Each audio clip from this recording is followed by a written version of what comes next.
Thank you all so much for coming back promptly at 3, which is exactly what I was hoping for.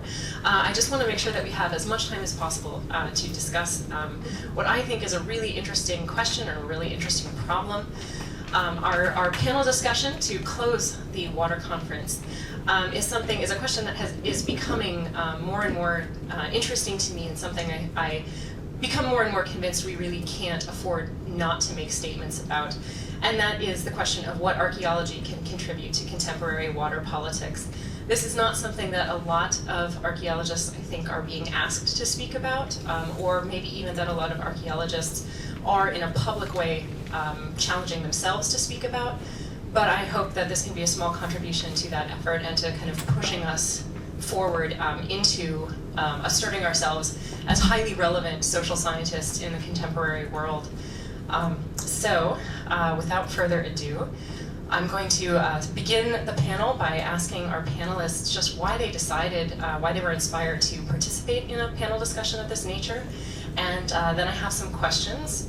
I'm also hoping that the audience might pose questions and that the audience online might pose questions. So please feel free to do that. I'm going to open with one of my questions, and then after that, if you have a question, please just raise your hand and I'll send someone around with a microphone.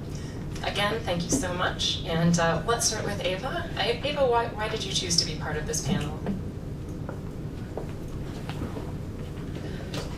Yeah, well, thank you. Well, I think that archaeology, as archaeologists, we are able to view past societies diachronically. We can see not only the rise and the successful societies, but also the demise, where it goes wrong. And personally, I see, as a survey archaeologist, I don't have an endpoint. I would like to, the modern day, pre-modernist day, is also part of archaeology, and simply try see the modern day as part in a long trend of people inhabiting a certain area. So in that sense, today is part of also of the past.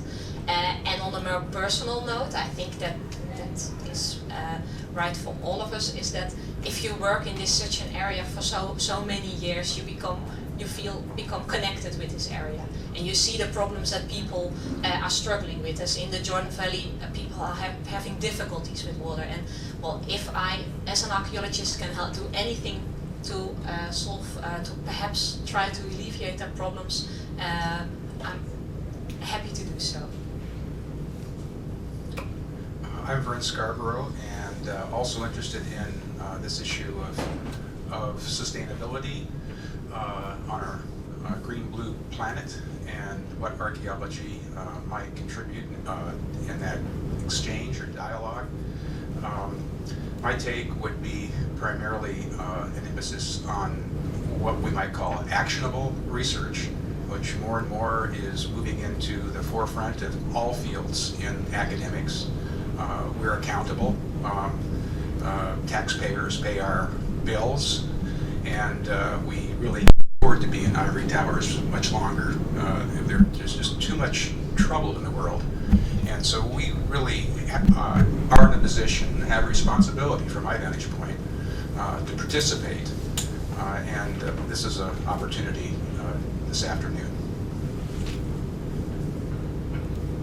Yeah, thank you. I think one of the key reasons I was interested in participating is just being an archaeologist working in the Middle East and working in Africa. It's really impossible not to recognize how important water is, and with so much contemporary turmoil, some of which it's really contributed to by droughts and water insecurity. I think many people, including scholars, government officials, and the public at large, doesn't widely understand the contributions that archaeology can make to those contemporary issues. So it's not so much that we have technologies, as was mentioned earlier in the conference, that we can pluck out of the past that are a sort of a quick fix, but it's rather seeing water issues in their cultural, political, even religious contexts, and why the contemporary issues that we face today can really be informed and addressed in a deeper way through understandings of archaeology. I wanted to participate mainly because I'm always interested in hearing what my colleagues have to say about this very issue and the role that archaeology has to play or doesn't have to play in understanding contemporary issues. I think, issues of sustainability are something that we hear about every day nowadays, and what archaeology can potentially show is how sustainability is a relative process. And we have the ability to look at different case studies to really understand the kind of organizational regimes, the social ones, the ecological ones, and how they unfolded over time. And really no other field in the world can do this other than archaeology. And I think also archaeology, what we can also do is we can begin to understand the things that are going on today, not in terms of just comparing case studies, but really taking the things that are going on today and keep taking them back further into the past. And we can do this through our emphasis upon our processes, social organization, materials, to really understand the longue durée of these landscapes and leading up to the things that we see going on nowadays.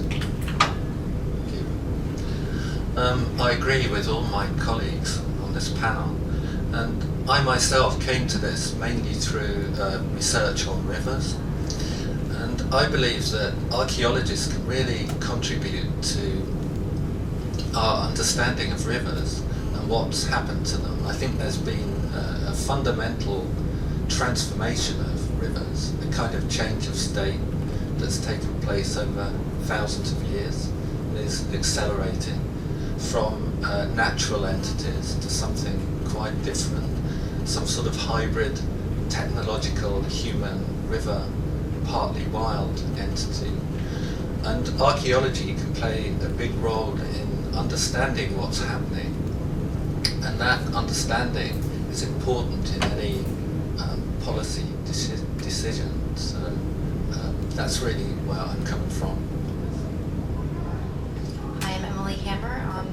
I particularly in teaching really like to talk about the relevance of archaeology for the present, and the environment is really one of the main links between archaeological research and modern research on these areas across the world. Long-term change is one of the main contributions that archaeology provides to anthropology, because we don't see the full range of variation in modern human strategies in terms of the environment and social organization. In the present, there are a lot of strategies that were practiced in the past that are not present in the modern world that we can that could provide lessons for policy making in the modern world. I'm a survey archaeologist, and so I've always been very interested in how humans organize themselves in space, and obviously water is a very critical issue in how people organize themselves in space.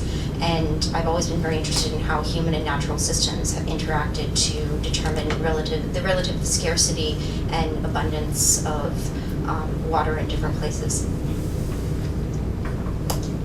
I'm Omur Harmansah. I've been recently thinking a lot about this concept of salvage archaeology, and it seems to me that the idea of salvage is very much kind of ingrained, and probably I'm thinking that all of archaeology has some aspect of rescuing something that's disappearing, because most of us actually, as someone who works in the Middle East, particularly we're always working in a context, I think, of globalization, of these development projects, and trying to salvage the archaeological past that is being destroyed. And it's very much we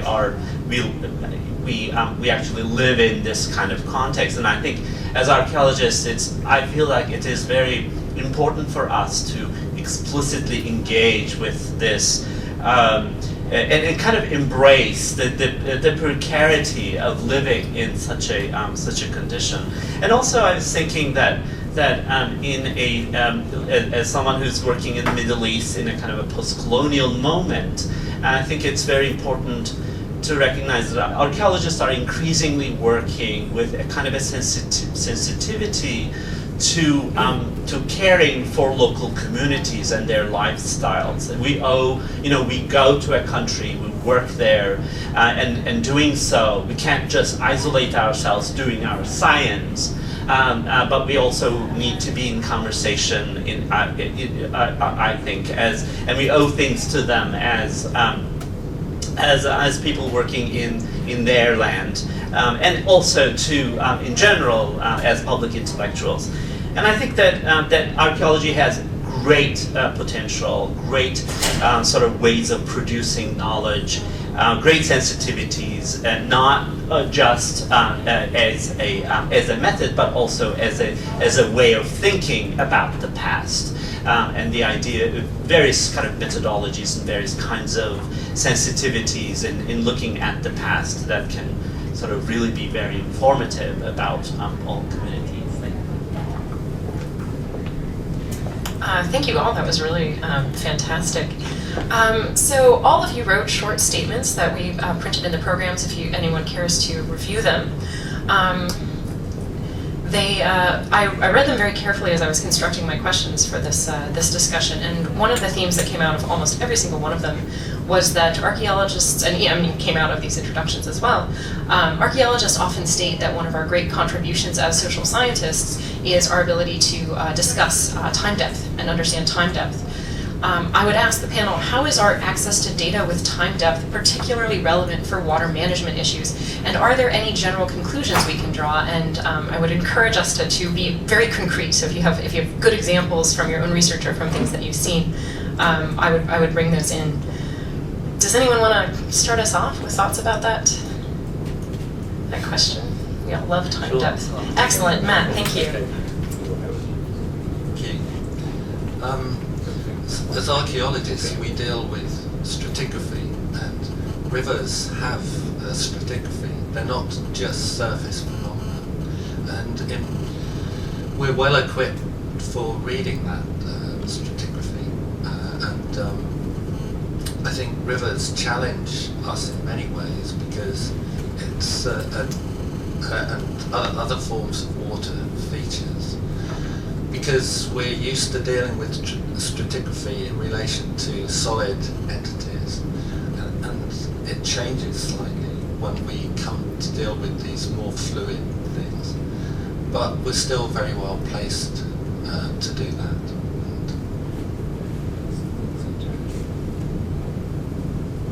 Yeah, thank you. It's a really important issue, and archaeologists frequently and quite rightfully, I think, point out that we're one of the key disciplines that can add that deep time depth, and viewing these issues as sort of multi-scalar issues that play out seasonally, annually, on sort of decadal, centennial, even millennial scales really adds a new dimension to the problem, to understanding the problem that not a lot of other disciplines can add. I would say that one of the really speakers I found in the conference really compelling, who doesn't happen to be a member of the panel, Stuart Manning, really has pointed out quite compellingly how important it is in building timelines and building chronologies. When we think about issues like sustainability, which is so on the forefront of environmentalism and concern about the future, we look back in the past and we see archaeological waterworks that were sustainable over hundreds, if not thousands of years. So that's really quite impressive. The thing that's humbling is that those systems, many of them did eventually collapse and were never rebuilt. And as one speaker pointed out in her case, that just because we can build something doesn't mean it's a good idea.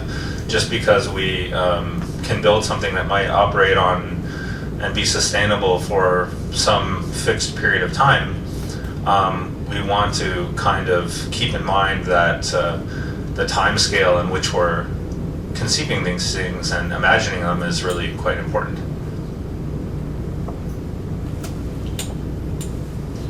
I completely agree that I think that time depth is especially important in that we can investigate the failed experiments, and you can see for some time it works. It is successful, a certain cropping system, irrigation system is successful, and then something changes. And if we can, something changes, the system perhaps not collapses, but is reduced in intensity. If we, as archaeologists, can pinpoint what changes, is it climate, is it sociology? I think we have, in the past few days, we have definitely seen that the social organization and changes in politics, in economics, if those changes are very influential. And I think as archaeologists we can try to elucidate why systems fail. Also, of course, why they rise, but I think there's more need to see why are things failing.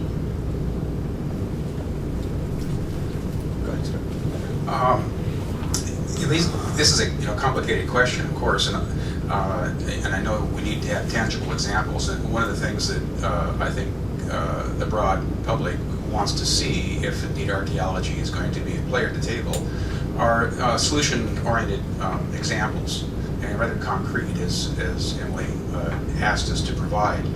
I'm not going to go there right now. Okay. Of course, that's the tough question. More philosophically, if I may, the nature of archaeology is such that we construct stories with shreds and patches.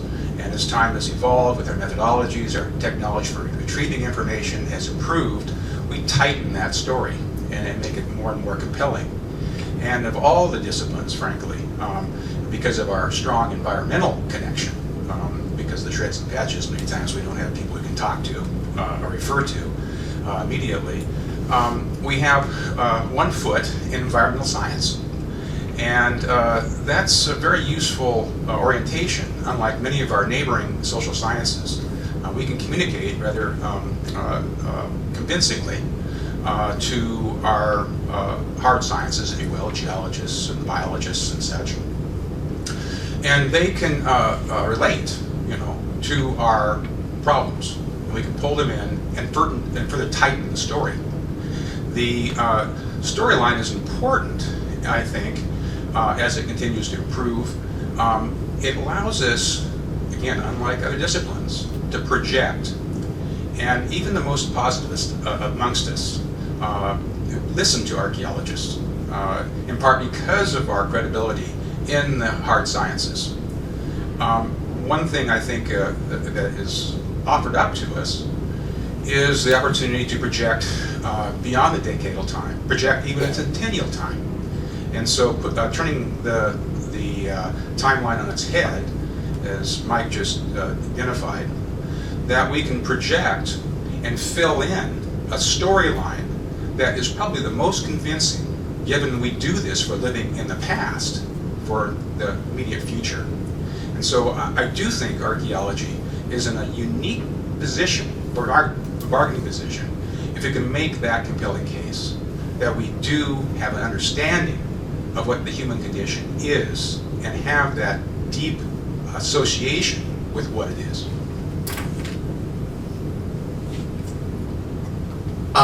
I think one of the interesting elements of archaeology is we can use our grasp of long time scales to really evaluate the probability of many different kinds of policy statements that are being generated by non-archaeologists to see how likelihood they are when compared across the scale of human history. But I think in so doing, many of us are archaeologists, but also trained as social scientists and engaged social scientists as anthropologists, and so it kind of also puts us in an ethical dilemma in the sense that we can also see these systems, some systems that were sustainable and some that failed and collapsed, and so we have a certain degree of hindsight in projecting these statements and giving policy solutions when we can kind of see, well, this will work in this case, but not in that case. And at the same time, though, I think we can also use our grasp of time scales to create really meaningful histories for some of the local people that we're working with. So, when we see some of the water features that we study, we're not we may have our gaze focused on the distant past, but we're really looking at a contemporary landscape. And so unweaving these ancient vestiges in relation to some of the contemporary infrastructure and things that are going on today can hopefully allow us to begin to create these meaningful histories of landscape that some people that are living in these places today find very important.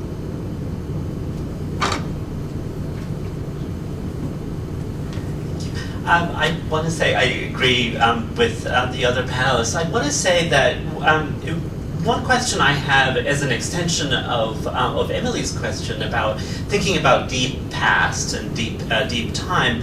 I'm preparing for a session at TAG in New York next month, which is about deep future and how archaeologists think about deep future, which this discussion is really helping a lot. And I was also thinking that, how do you think about deep time exactly in a concrete way? And I was thinking that one of the really interesting things that kind of dawned on me in several of the really brilliant papers in this conference is that there are these really interesting sort of relationships between different episodes of time, and not only just for us to stay up on the very top and look at this depth in a chronological sequence, but what I think it might be really also really creative is to look at what are the different entanglements, what are the different relationships that are kind of entwinings of like Eva's landscape, where the Mamluk period in a way speaks to a kind of an early modern system as well. And so that's one question. I think that might be really something we could think about really concretely. I've been working on these landscape monuments which are reinterpreted in medieval Anatolia as something entirely different and sort of talked about. So archaeology can talk about what are those kind of sensitivities from passing from one episode to another. Another question I'd like to pose, actually, maybe as a kind of a challenge to the panel, is the question of modernity. And so to go back, maybe Eva's last fascinating graph, right, is how we understand modernity. And in archaeological projects, we really sort of tend to see modernism and sort of industrial modernism and what it does to landscapes as a kind of a destruction. And we kind of have developed this sort of notion of it always being a kind of a hurdle. It kind of has a disturbance and not so much part of the history, but a kind of an end of history. And I'm just really skeptical a little bit about this, although there's this fascinating sort of fact on the ground, like Eva has demonstrated to us. But is it really like that? And does it actually cause us to remove ourselves from this archaeological past as privileged individuals, or is it possible for us to see ourselves as part of that deep time, or can we actually overcome that a little bit? I think Omur has just posed a really great question, so I'm going to reiterate it to the panel. Would any of you like to respond? Sure. Well, yes, I think what you say that we should see modernity, modern period, as simply, of course, you alluded to the graph. Of course, we have now 60,000 people, but we should perhaps look at critically at the regional situation. If we look at, for example, if we try to reconstruct the carrying capacity in the Iron Age, in the Mamluk period, today. Of course, today we have there's a lot of different technology. So I don't know. I haven't calculated for the modern period. I did for the Iron Age and the Mamluk period. For example, in the Iron Age was actually one of the amount of was closest to the carrying capacity, closer than the Mamluk period. Simply. So if we, of course, today there's a lot of people. It seems incredible. Of course, the water table has dropped down, but of course, we now have motorized pumps, we have drip irrigation, so perhaps if technology can solve some of today in the Jordan Valley we have some very, very, very critical issues. If technology is able to to find solutions to that. The carrying capacity, we might not be as that close to the carrying capacity as it today might seem. And going back to your earlier comment, I think that in this issue of for example, path dependency, that changes or decisions made in the past influence what happened in the future. For example, in the Iron Age, they actually constructed this. They chose this route of this canal, and that time and again this infrastructure has determined the way in which later societies functioned. And I think that in that sense, archaeology can do a lot about provide a lot to the modern situation.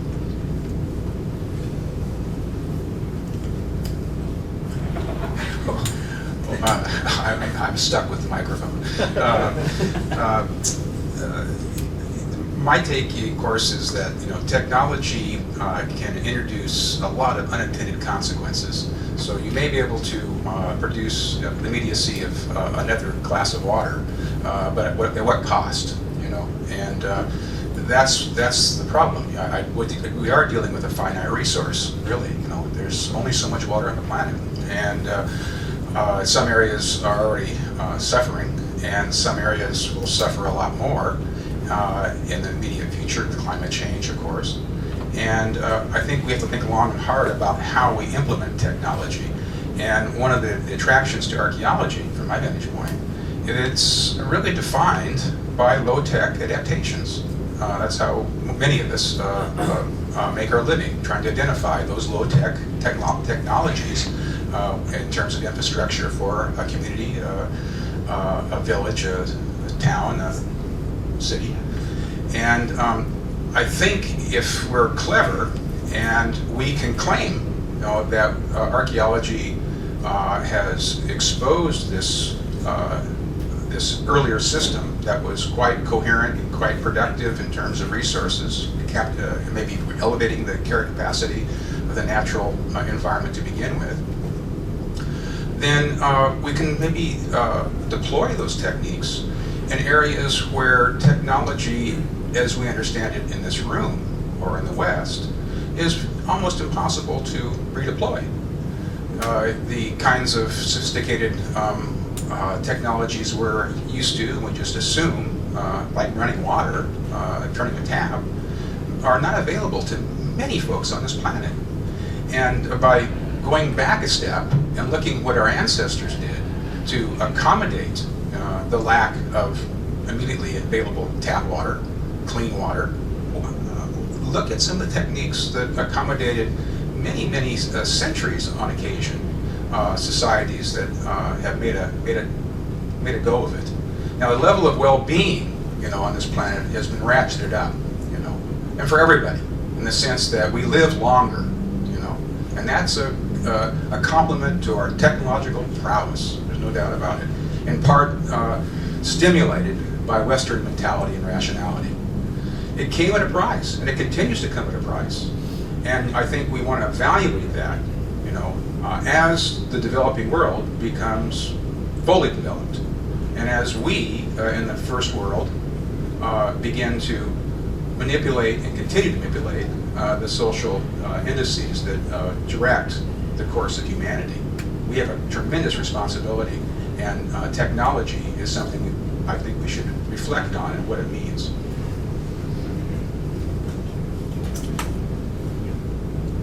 Yeah, I kind of agree with a lot of what you say, Vernon, but at the same time, I think the advantages, the improvements that you refer to are that's okay for some of us, but there are really radical inequalities in the world.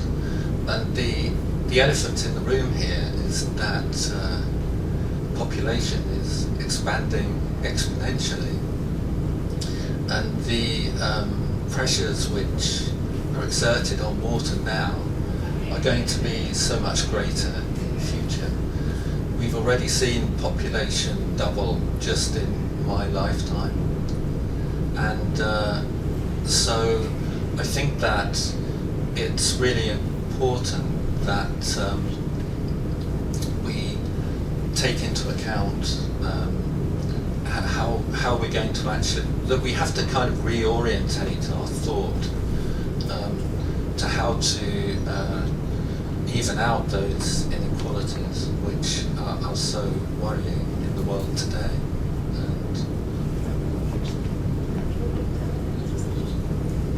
Yeah, I just want to go back to what Vernon was saying about low technology. I'm not sure that was exactly the term you used, but one of the great things that comes out of studying the technological, social, and political context of local communities in archaeology and anthropology is how a lot of things that, as you say, low tech, are things we wouldn't even think of now as technologies. We would think of them, I don't know, as strategies or practices somehow lower than a technology, actually manage water in indirect ways. And so several people talked about these sorts of indirect ways in the conference, and I of course talked about how mobility is a way of indirectly managing water, and animals are a way of indirectly managing water.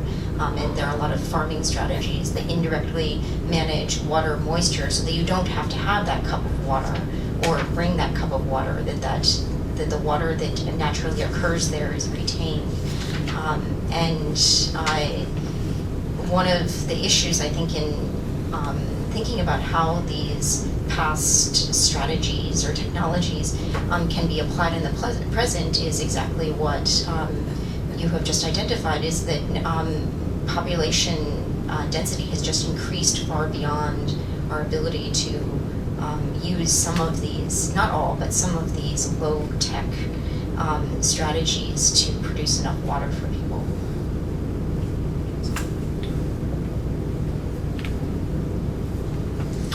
Yeah, thank you. Yeah, I think this is just such an interesting discussion on so many levels, and I think archaeologists really need to have more of these discussions and kind of disseminate some of our ways of thinking and our understandings of the world to the wider global community.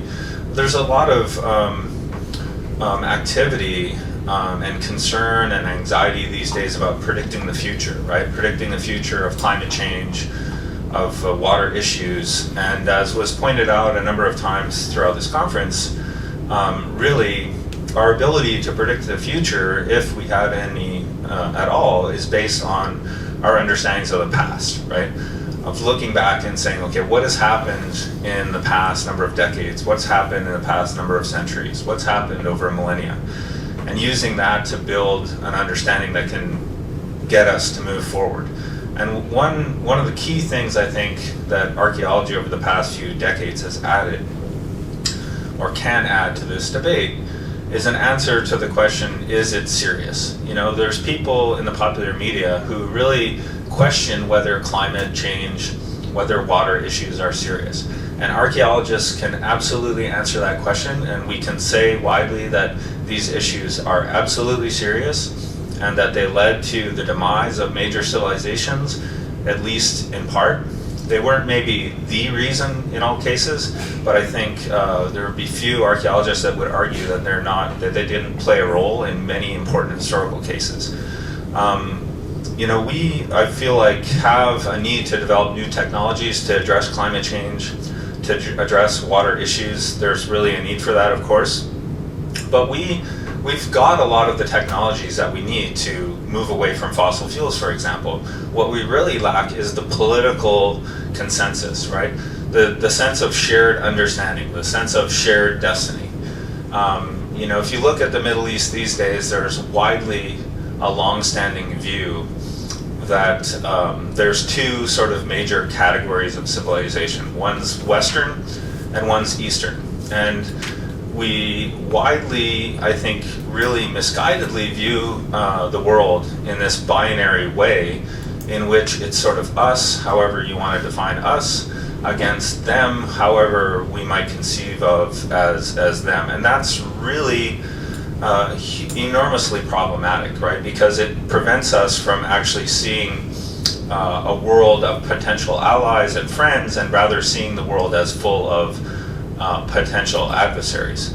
So I think we not only want to move forward in terms of having some concern with climate and water, having some concern not only, as the panelists have pointed out, in sustaining things. Like if you look at us who, for the most part, inhabit fortunate parts of the world, we're concerned about sustainability, right? Sustaining what we have now. We don't want to lose what we have.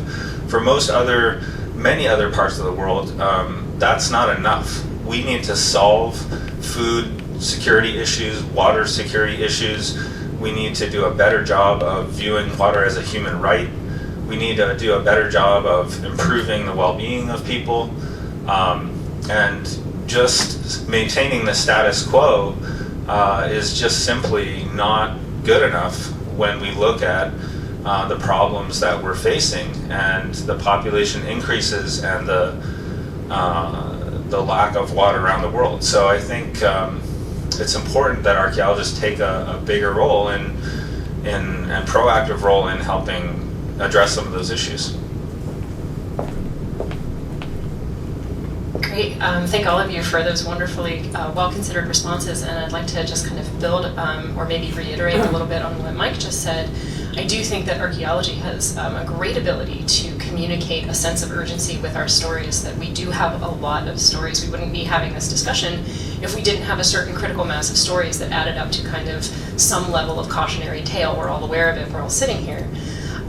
So I think that that's a really good point, and I think it's up to us to communicate those stories, because when it's left to the public media, they're sensationalized in such a way that they're easy to dismiss by anyone with a certain level of information. And I think that we need to take some responsibility for making sure that can't happen, because we present the stories with the depth of data that's required to demonstrate their robustness. And I just wanted to also mention that I think one of the things that we can do with archaeology is try to bring more people to our stories and our data-rich stories. And I want to kind of go off of this concept of sustainability, and that's our concern in the world that most of us inhabit. And that's not everybody's global concern, but we do have, like I said before, kind of a critical mass of stories that add up to something that worries us all, at least a little bit. I said cautionary tale, or we wouldn't be here. And that's kind of that introduces problematic global equity issues, because we're here wondering how we can sustain things, where many parts of the world are wondering how they can achieve them, and they want certain levels of prosperity represented perhaps by what some of us have. How do we think about what we know as archaeologists and our potentially cautionary tales, and how do we take responsibility ourselves in our world for maybe having less, and how do we communicate those cautionary tales to people in the world who are still, hoping to have more? Well, I don't know how to entirely answer that question. I am hesitant to suggest that I think we have to be careful of hubris and projecting, our very privileged status on other people. But I do think that there are certain things that archaeologists are pretty good at understanding. One of the things, and I think that we see this today, is that population growth and consumption seems to be kind of inversely related. If we just look at CO2 emissions as a proxy for other kinds of consumption, we see some of the areas that have the lowest population growth to be, emitting a far more CO2. So, we really need to curb the consumption of the most powerful nations. And, so many of the policies of the United States, we kind of pass the buck. We pass the buck with climate change, we pass the buck with water consumption, and we use our wealth to really finance our own waste. And I think that is a terrible thing. And we can potentially use some of our archaeological case studies to show the precarious relationship between, as Matt was saying, inequality and demography and resource use.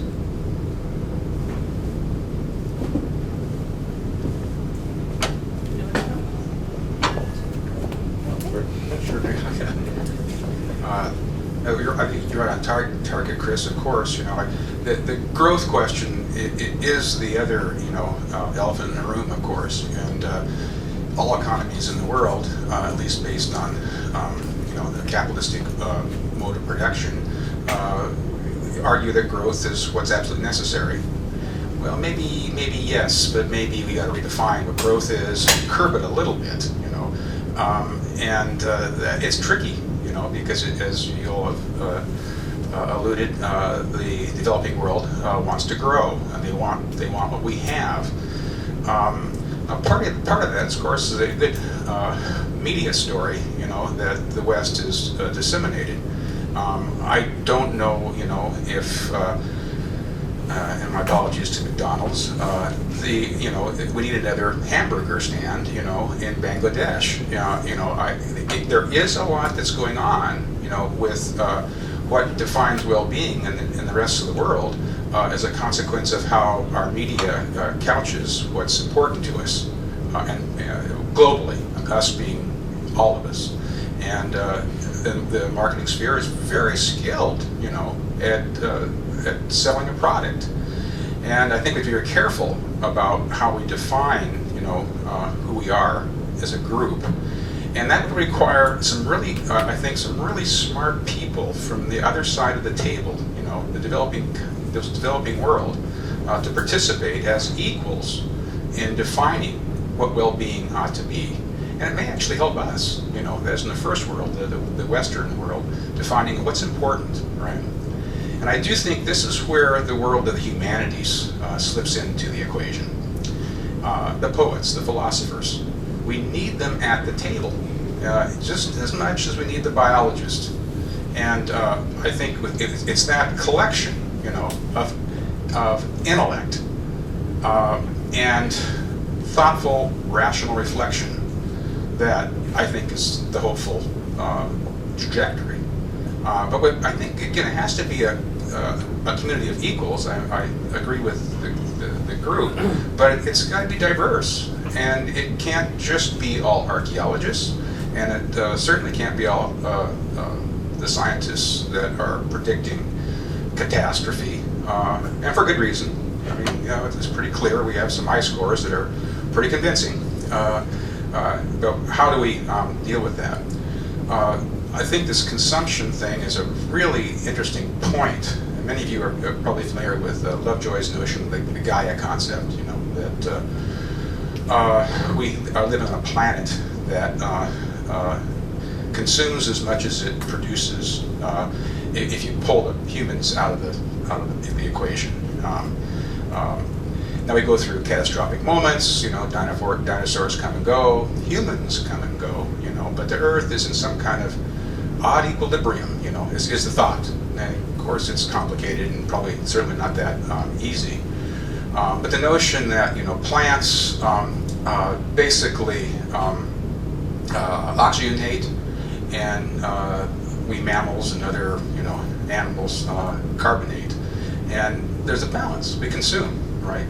The Earth figured that out some time ago, and the trick is how we, as you know, sentient minds, can take that assessment or that evaluation and begin producing in a manner that allows us to recycle and consume our waste.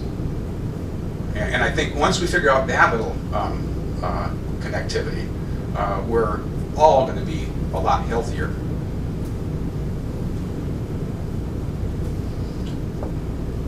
I thought actually Vernon raises a really important issue that actually is really quite important to me personally and my experiences as a scholar, which is the importance of humanities in addressing water issues and addressing the future. I think there's an extraordinary rhetoric that surrounds us today about how important it is to train young people in science, technology, engineering, mathematics, and that's definitely true. I mean, I think few people would dispute that those fields are incredibly important because we see technology all around us and we see how important it is in shaping the world around us. But the unfortunate thing is that rhetoric somehow sometimes gets tied, I think, in a mistakenly misguided way diminishing of the importance of the humanities, right? Because the humanities is similarly, and I would argue just as important as those fields. And we need to have and be training young people and the public in those fields. And part of the reason that Vernon really is raising here is priorities. What are our priorities as people? What are we going to aim for as a society and as individuals? Things like ethics, morals, are the things that humanities are experts in. So if we think of social, political, and religious histories, no one would argue that religious histories, for example, are insignificant in the archaeological past. We all know that those religious histories are really critically important, and they're really critically important similarly today. So understanding those histories really helps us understand what role they're likely to play in the future, and that's where humanities really plays an important role in understanding issues like water and understanding the ancient past of religions that now really shape how the world is and how we think about the world today.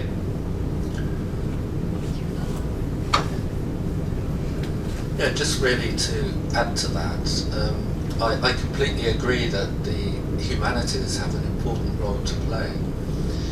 But I think this is in the context of an interdisciplinary debate that's beginning, I think, as people begin to realise the problems that the world faces and the ecological crises that around, is that these areas of debate are opening up. For example, about the Anthropocene, the proposed new geological epoch that's meant to be marked by human impact on Earth systems. That one of the great things about that debate, whether you agree with the idea of the Anthropocene or not, and there are obviously lots of things that one can say against it, is a good thing is that it's opening up this area where the natural sciences and the humanities and indeed the arts can actually communicate with each other and are communicating with each other. And it's in that context, driven by ecological crises and our growing awareness of those, that the humanities can play such an important role.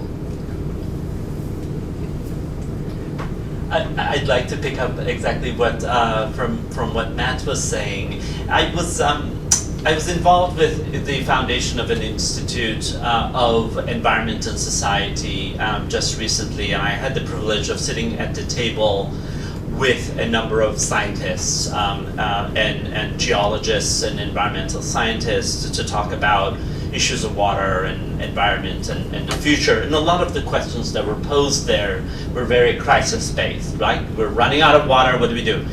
So the meaning of the institute was about finding solutions. And as an archaeologist, I was put in the position of being the humanities person. I don't know why, but in that range, I guess. That's what happens. So I want to ask the question of, the scientific expert, right? The model that they were working on is that there's a community of scientific experts who are producing this scientific information, right?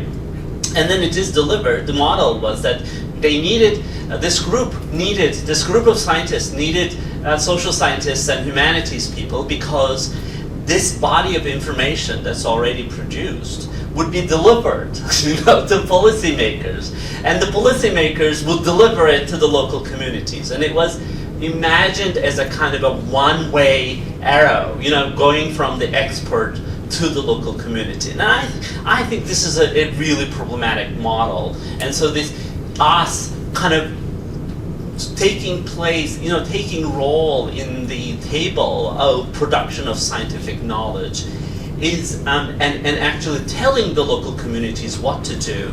I think there's just a big there's a big ethical problem there, and I feel like that needs to be a conversation rather than a kind of a one way of canalizing the flow of information, if you like, and you know, so that those questions of how archaeological knowledge in our case is produced, I think, is equally part of those political systems, economic systems in which we live in. So I would like to hesitate to give that agency to in the debate, and I would like to urge for a more of an equitable sort of discussion about what we do is with other sort of stakeholders in the world. No, actually, I think, Omur, you have a great point, and I actually think I would like us all to expand on that a little bit. I think one of the things I've been thinking about a lot about in organizing this panel is what kind of come out of all the case studies I've read as general themes.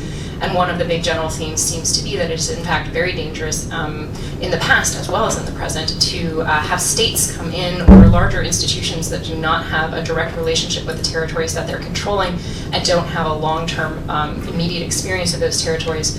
Those institutions come in and start to control natural resources, and the results of that in the archaeological record in general tend to be pretty bad. So I think that that's a wonderful observation, that it's a terrible system to have these disembodied experts, despite their brilliance, come in and tell people what to do. So I was wondering if the panel could speak to that a little bit more, that especially, and maybe even combine it with issues of scale. Archaeology is so good at addressing scale. What we're dealing with here are scales of knowledge production and scales of knowledge implementation. And so maybe we could hear a little bit more about that. Excellent, Emily.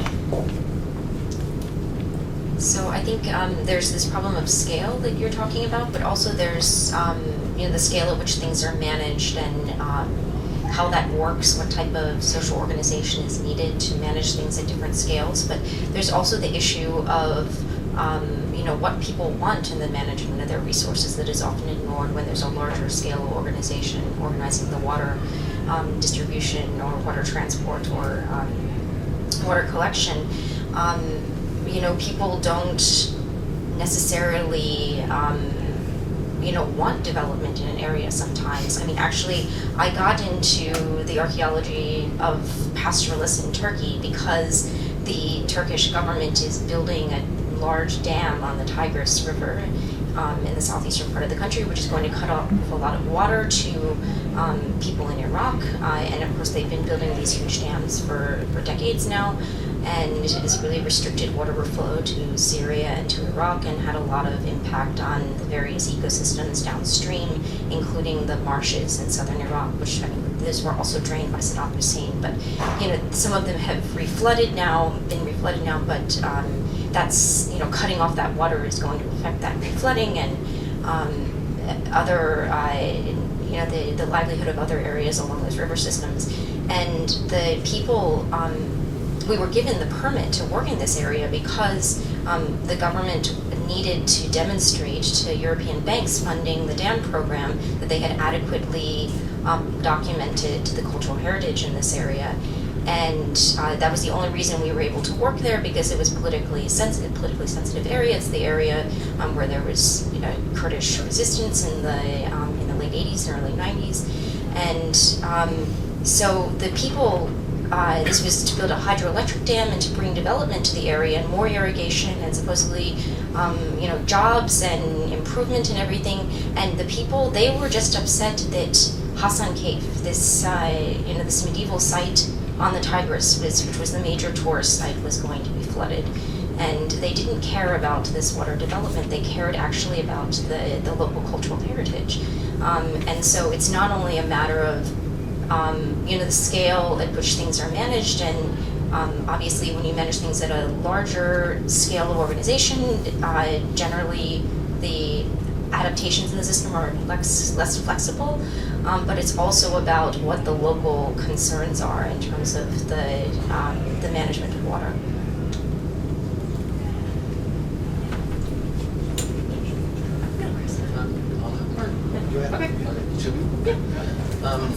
Yeah, just to add to that very quickly, I just wanted to say that as archaeologists and anthropologists, I think we're all very aware not only of the store of knowledge that can be mined or gleaned from the past, but also the knowledge and expertise that's held by indigenous communities, including here in America, and their basic philosophies as well, which are so different from our philosophies, the philosophy behind capitalist growth.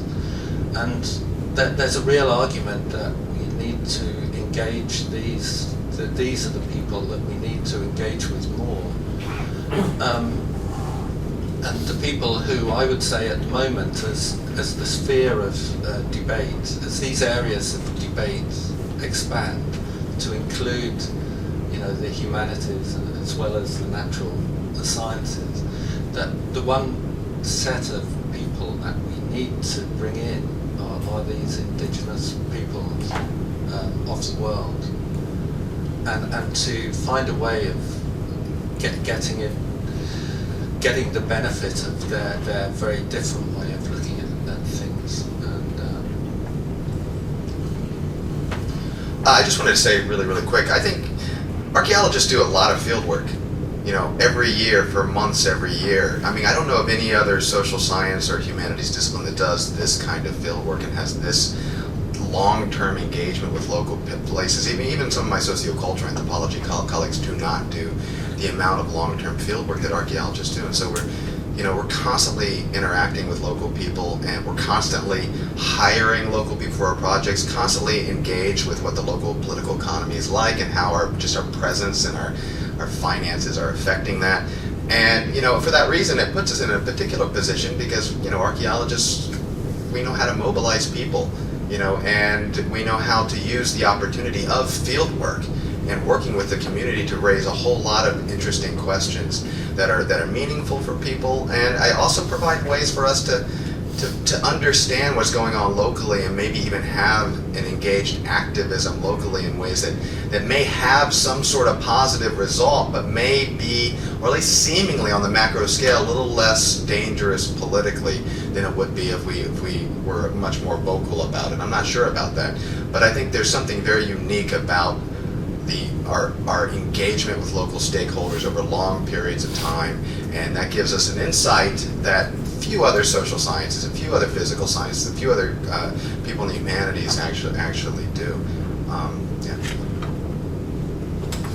Yeah, thank you so much. There's so many interesting issues coming out here, and I just thought I would touch on a couple of them, just spark my interest. One is, Matt's really important sort of notation here throughout the conference, but on this panel as well, is an important of multidisciplinary science. And archaeology really is a multidisciplinary scholarship, where we see engineering being used, hydraulic technologies and engineering. We see things like satellite imagery mapping and GIS were quite common. There's some very humanistic and social science kind of methods and perspectives and social theory coming out here. So this is part of, I think, our value and our ability to communicate across disciplines that not a lot of other disciplines have. Emily, you raised the important issue of scale here, which is really something I'm also very interested in. If we think of scales of space and time, right? We've got this time depth as archaeologists, but as Chris was pointing out, we've also got a spatial perspective on the world that few others really have. When we think of ancient geographies, I think the public perception and a lot of policy analyst perception is that the geographies in which we divide the world now have sort of always been that way, or have some sort of timeless nature, right? That the continents and the nation states and the boundaries between different groups sort of have an immutable past. And we know that's really not true. Those are constantly shifting, they're constantly changing. To understand the complexities of geopolitics really is benefited by a deeper understanding of scale. Like Chris mentioned, archaeologists doing field work are constantly out in rural areas, communicating, living, eating with people who are coming to the world with a very different perspective. So I think if what we seek to help us address the future is mutual understandings of the world and some sort of alliances and common shared interests, those are constructed on understandings of the past, right? We can look back and say, okay, we certainly dispute a lot of recent histories of the world that are very controversial. Deeper in the past, I think there's more of a foundation there to understand and acknowledge the value of cultural heritage, the value of history, and how we can see some of the interests of these people, rural people, particularly in different parts of the world, as really linked to our interests. They're just have many of the same concerns and same goals and aspirations as we do.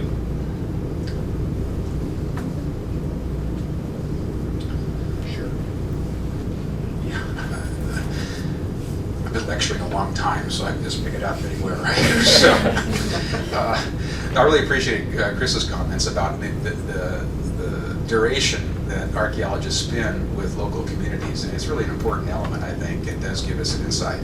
Anecdotally, it's something one of my colleagues who works in West Africa mentioned to me a while back, that there were these units that are solar driven that accommodate water purity, and you'd think that'd be a really attractive thing for every other household, in some of these rural settings.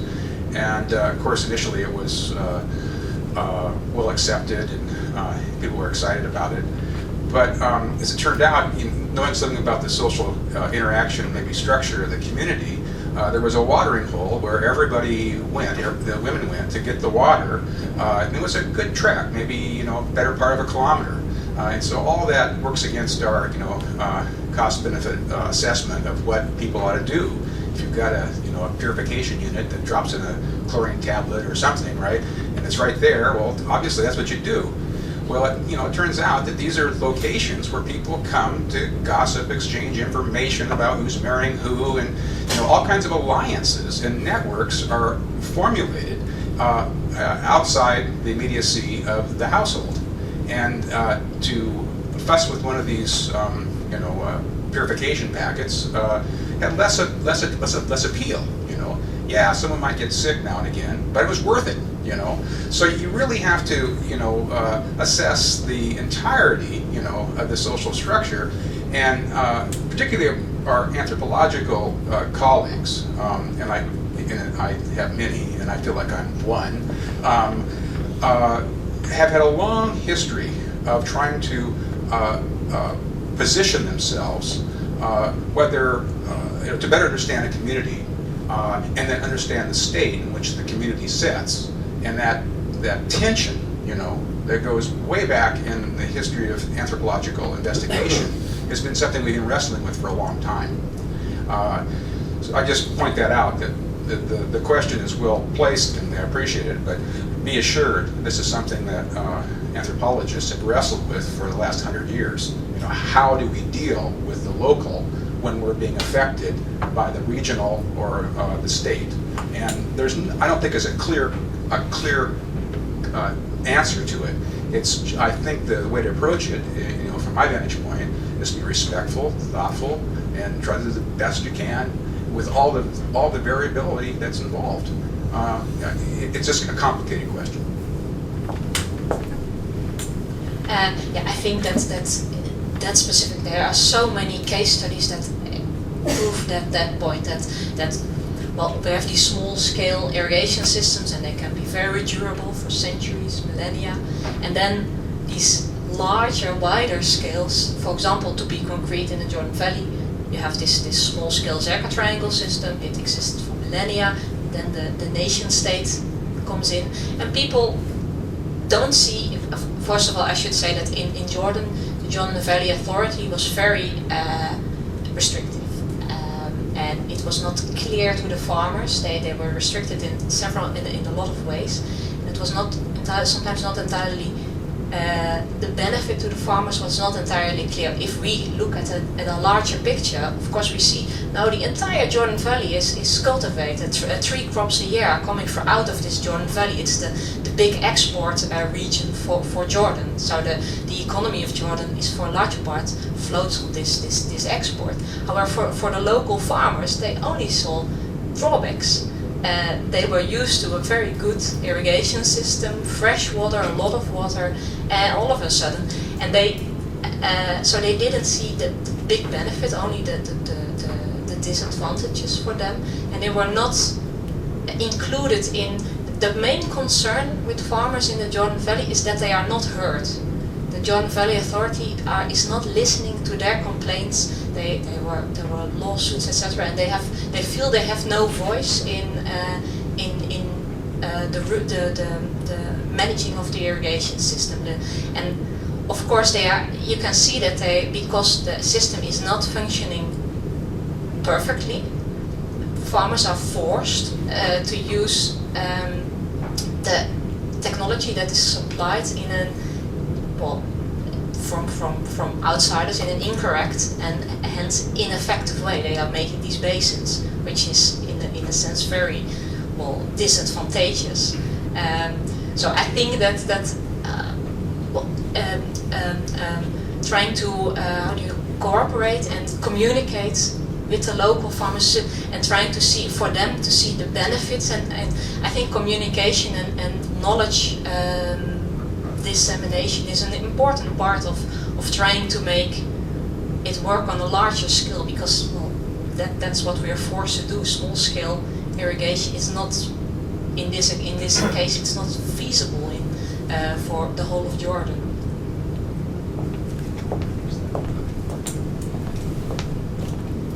Okay, thank you all. That was really inspiring. And in particular, I thought that Vernon, your comments about the well or the water source being a gathering place were really interesting. And immediately, again, I'm kind of trying to fit these into big narratives that I feel like I've seen again and again. And I think that's an interesting example of a state or a larger institution coming in and trying to maximize what it values, which can be very good things, efficiency and health and things like that.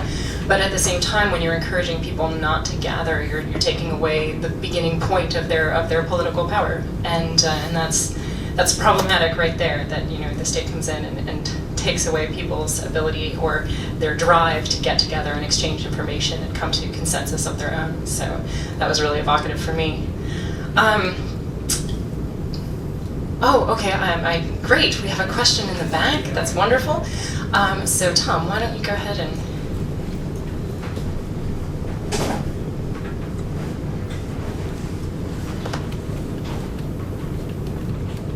This is a really wonderful conversation.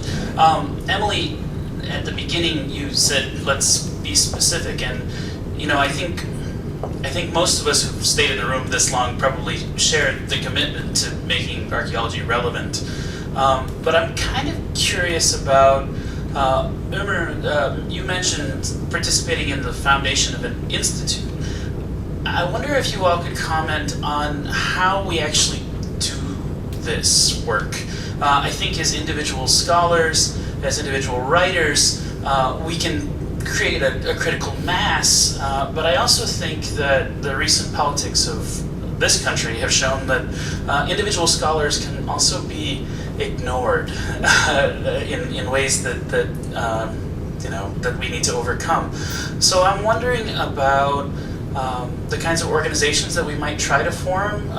Vernon, I know that you've been very active with IHOPE and other international efforts, so I wonder what you all see as the possibilities for these kinds of new alliances, and also what might that mean in terms of how we train new archaeologists, training not just maybe for the teaching in the classroom and not just for the researcher role, but as people who might inform policy.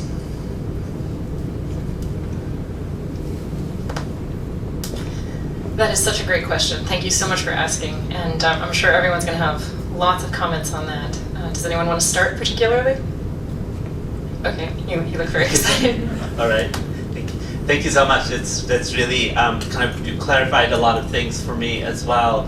I was thinking, I mean, one interesting way is I've been thinking a lot about engaged scholarship in the sense of what I've been advocating, and also the concept of political ecology, which was very much in the kind of core of how Emily has imagined this gathering as well, and that engaged scholarship being not prioritizing the existing sort of inequalities in the world, but actually trying to go against it, and not necessarily being in the powerful side of things. And I think that these are one example I'm thinking about is anthropologist Arturo Escobar, whose work I admire in Colombia, and sort of as an anthropologist, he not only sort of works with indigenous communities, respects and collects indigenous knowledge systems and epistemologies, but also takes part in their social activism using his anthropological I hate the word expertise, but in anthropological sort of sensitivities. And for example, there's a lot of discussion around indigenous mapping, right? And so maps have always been, as Matt has talked about, has always been a source of implementation of colonial power. So he takes the idea of map making and he walks through the landscape with the local community, mapping the landscape from their eyes and helping them to map. And that helps them to actually claim the deeds to their own land, which is really because these lands are not mapped, and then the government feels free to take them away from them very easily. So the anthropologist helps the local community map their own land so they can claim their deed. And so that is really directly engaged with the local politics, and in a way works not for the government, it works with the local community. And I think that's kind of the way we need to go.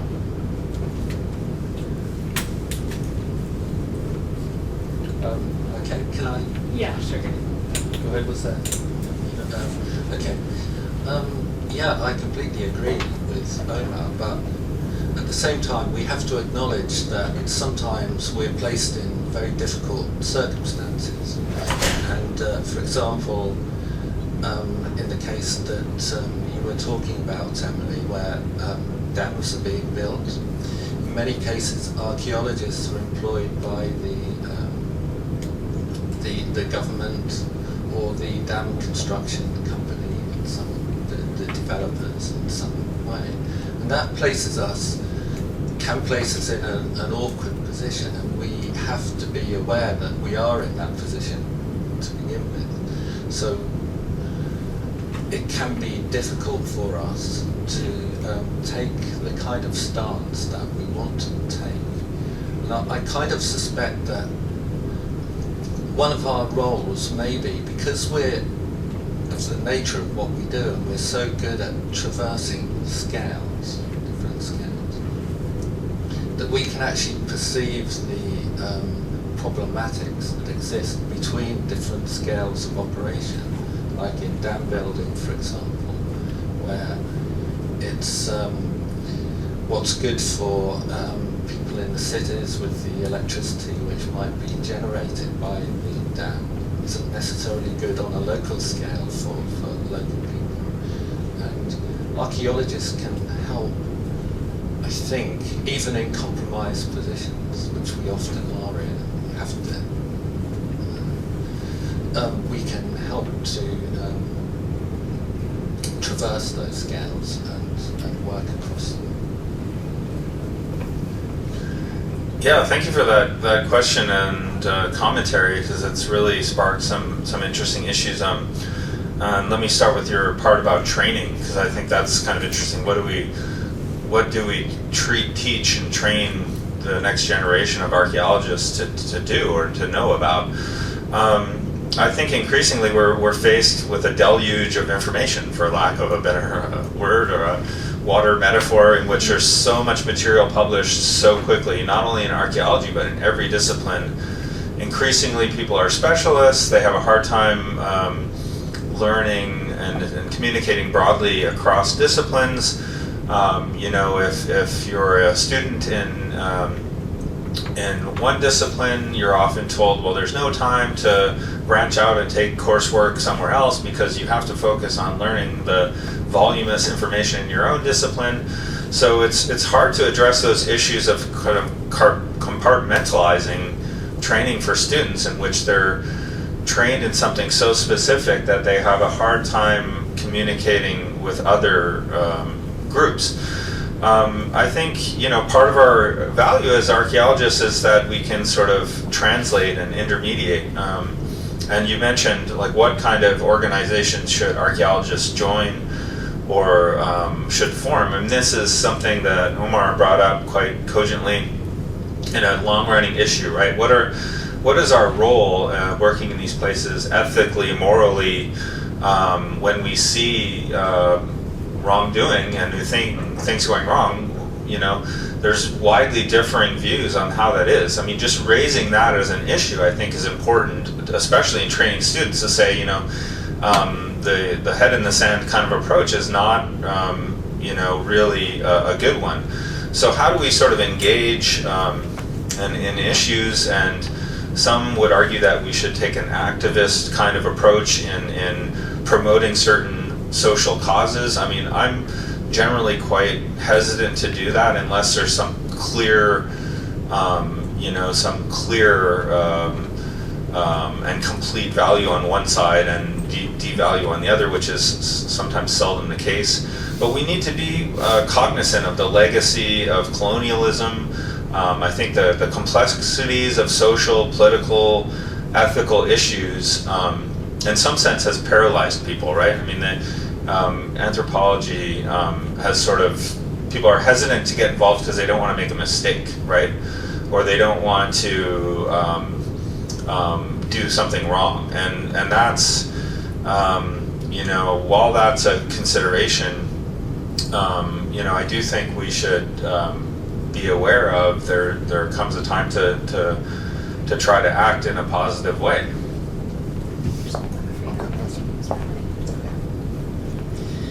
Okay, that really, we don't have the time. We don't have the time to address all of these questions to the extent that I wish we could. They're complex questions. But I do want to make sure that we end the conversation. We only have 10 minutes, or a little over 10 minutes to go.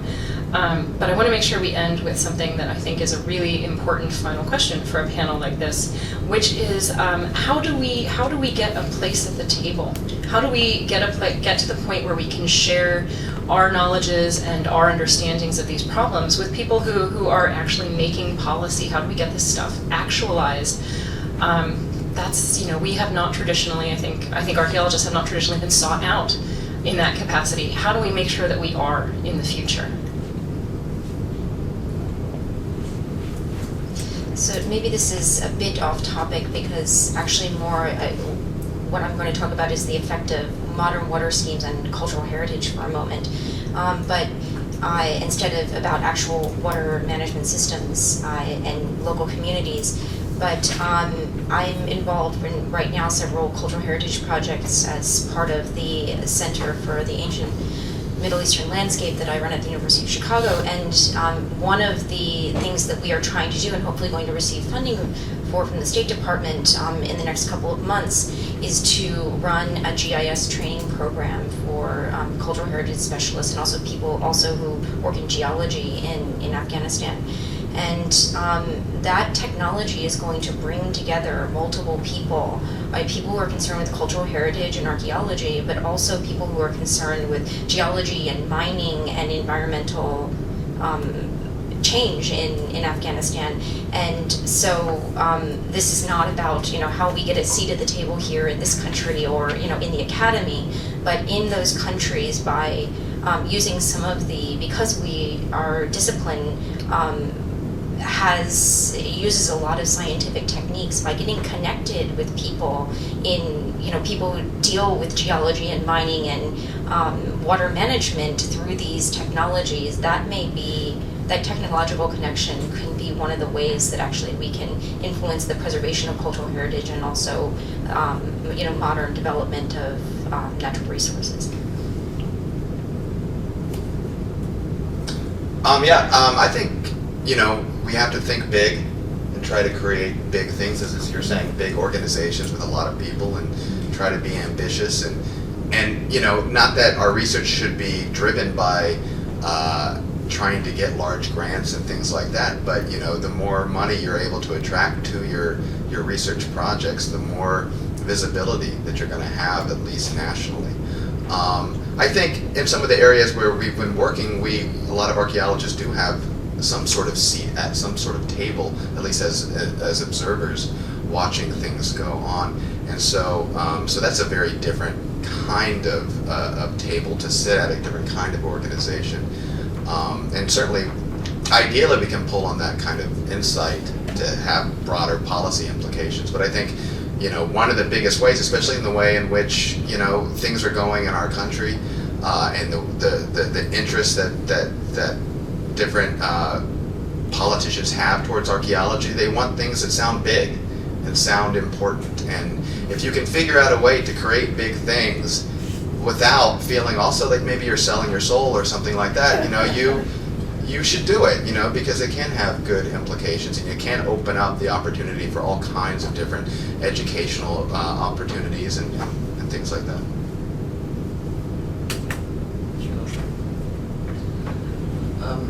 I kind of agree with that in a way, but at the same time, you also said earlier, we have to beware of hubris, which is something always to bear in mind. And partly, I think our role is here because archaeology occupies a sort of middle ground in so many ways, especially between ourselves and local communities or indigenous communities. Partly our role isn't to put ourselves on those positions, but to link up those other people who have knowledges which are important and to get them on the table. And we have a role to play in that, as well as putting forward our own knowledge, so to speak.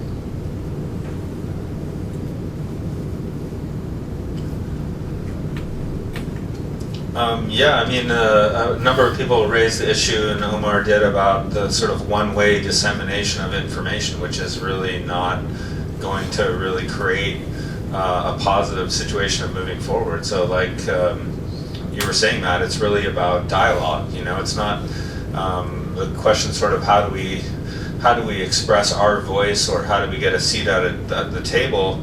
I guess maybe like Matt was saying, we find ways for us to help other people get a seat at the table, or to translate, intermediate, facilitate dialogue, convey understanding. To bridge some of the gaps, to help there be a wider kind of understanding of some of these issues. I think archaeologists sometimes hesitate, and students especially, well, what can I contribute to this issue? And I guess panels like this, when we do consider and try to discuss our relevance in a broader world, is part of that process.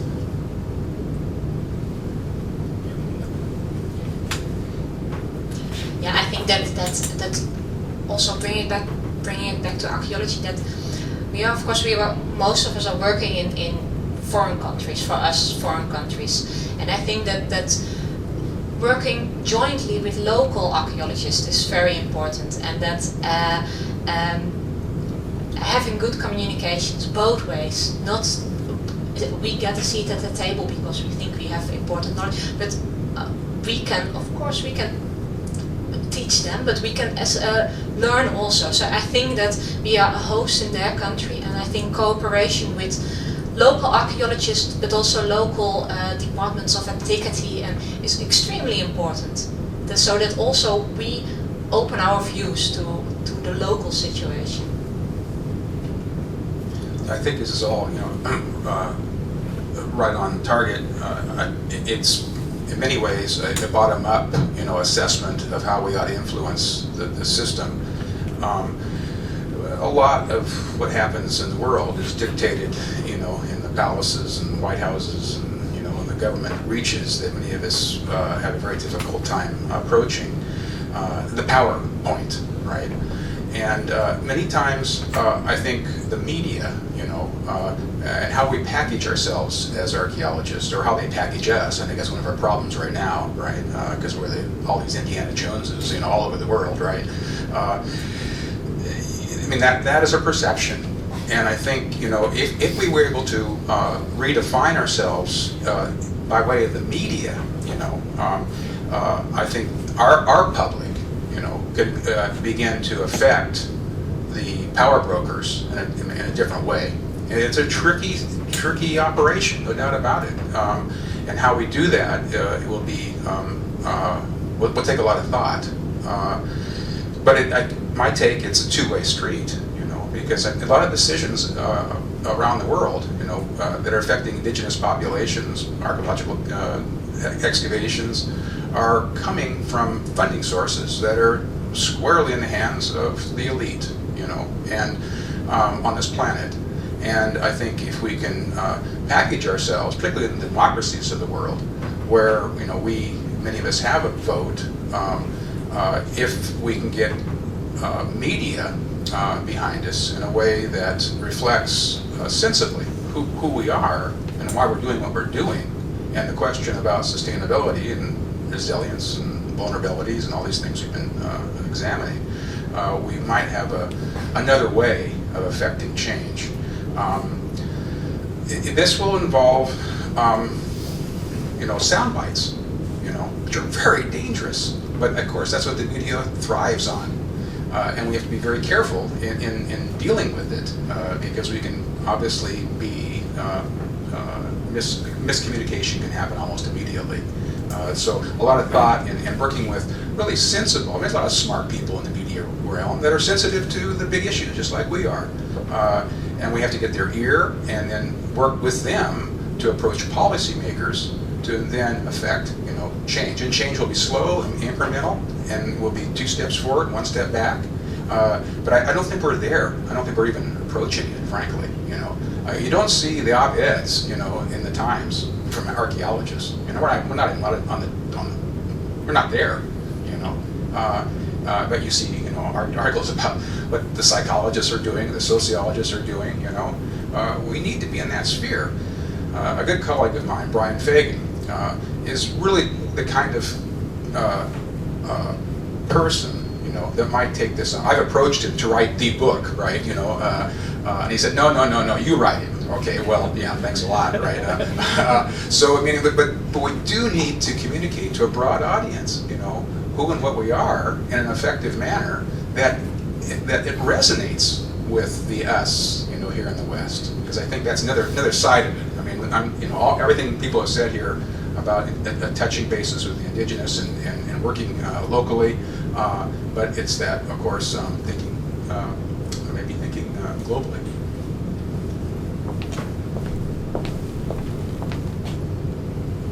I think that's a great observation, and we're right at our time limit, and I think that's a wonderful point to close on, that the public has great power in this world of, at least in democracies. We have a vote, and in this world of internet and online petitions and things like that, we really can affect more change, or the public really can affect more change than perhaps in the past.